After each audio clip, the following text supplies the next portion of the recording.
எதிர் வீட்டு சமையலில் இன்றைக்கி மணத்தக்காளி சூப்பு செய்ய போகிறோம். எப்படி செய்யலான்னு பார்க்கலாம் வாங்க.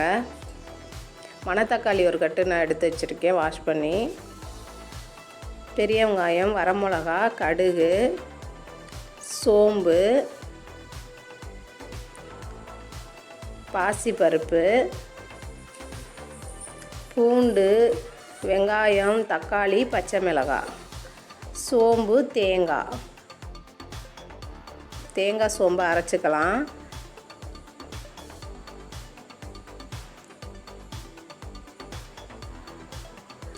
அரைச்ச பேஸ்ட்டு. பாசி பருப்பை நல்லா வாஷ் பண்ணிவிட்டு நம்ம இதை வேக வச்சுக்கலாம். நான் 50 பாசி பருப்பு எடுத்திருக்கேன். இது நல்லா வேகட்டும். பாசி பருப்பு இப்போ வெந்துருச்சு, பாதி வெந்துருச்சு. இப்போ இதில் நம்ம பச்சை மிளகாவை இது மாதிரி உடச்சி போட்டுக்கலாம். 2ஆக உடச்சி இப்படி போட்டுக்கலாம். இது வேகட்டும்.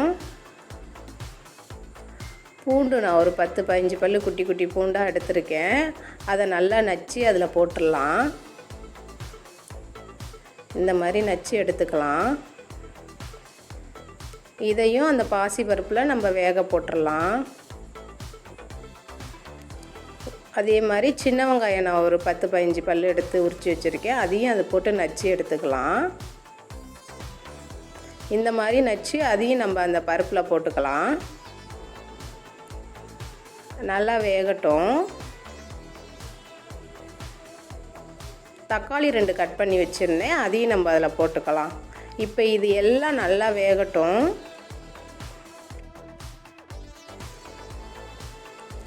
எல்லாம் போட்டு நல்லா பருப்பு பூத்து வர அளவுக்கு வேக வச்சுருவோம். இப்போ மணத்தக்காளி கீரை எடுத்திருக்கேன். பருப்பு வெந்துருச்சு. அதில் நம்ம எல்லாத்தையும் போட்டுக்கலாம். மணத்தக்காளி உங்களுக்கு நல்ல உடம்பு சூடெல்லாம் தணிக்குங்க. இந்த வெயிலுக்கு ஏற்ற ஒரு டிஷ்ஷு இது. நீங்கள் இது மாதிரி செஞ்சு பாருங்கள். தேவையான அளவு உப்பு. ஒரு மூடி போட்டு இதை நல்லா வேகட்டுங்க.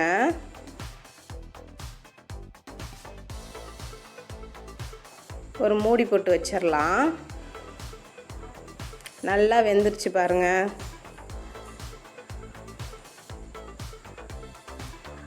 கீரை, பருப்பு, தக்காளி எல்லாமே நல்லா வெந்துருச்சு. இந்த மாதிரி தக்காளி எல்லாமே நல்லா ரெடியாகி வெந்துருச்சு பாருங்கள். இந்த மாதிரி நல்லா வேக வச்சுக்கலாம். இப்போ சோம்பு தேங்காய் பேஸ்ட்டு இதில் நான் ஊற்றுறேன். இதையும் ஊற்றி நல்லா கொதிக்க விடலாம். நல்லா குளிர்ச்சிங்க. வயிறு வலி இந்த மாதிரி எந்த பிரச்சனை இருந்தாலும் இது சரியாகும். ஒரு மூடி போட்டு இதை ஒரு 5 நிமிஷம் கொதிக்க விடலாம். கொதிச்சிருச்சு. இப்போ நம்ம இதை தாளிச்சிக்கலாம். ஒரு பாத்திரத்தில் அதை மாற்றிடலாம். எண்ணெய் ஊற்றிருக்கேன். கடுகு, சோம்பு, வரமிளகா, பெரிய வெங்காயம் ஒரு பாதி கட் பண்ணி வச்சுருக்கேன். அதையும் போட்டு நல்லா வதக்கிக்கிட்டேன். நல்லா வதக்கியாச்சு.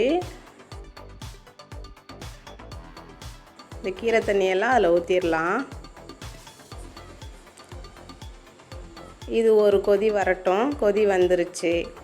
சூடான சுவையான மணத்தக்காளி சூப்பு ரெடி. இது மாதிரி செஞ்சு பாருங்கள். இந்த வீடியோ பிடிச்சிருந்தா சப்ஸ்கிரைப் பண்ணுங்கள், லைக் பண்ணுங்கள், ஷேர் பண்ணுங்கள்.